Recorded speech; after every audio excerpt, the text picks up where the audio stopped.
Dans le centre de la Havane, des pharmacies presque vides. Une scène difficile à croire dans un pays où la santé était un secteur d'excellence depuis des décennies. Comme Edgar, des milliers de Cubains doivent lutter quotidiennement pour trouver les médicaments dont ils ont besoin. Ça, dans une pharmacie, ça coûtait environ 40 pesos la boîte. Mais comme il n'y en a plus, je dois aller sur le marché noir et la payer 250 ou 300 pesos.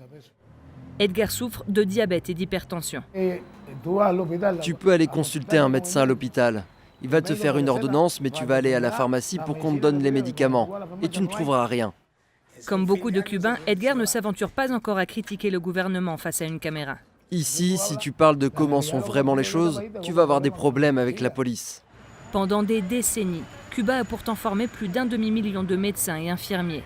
En pleine pandémie de Covid-19, 30 000 d'entre eux étaient déployés en mission dans le monde entier.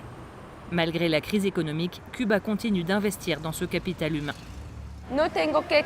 L'État cubain me paye tout. Mes études, mon logement, la nourriture.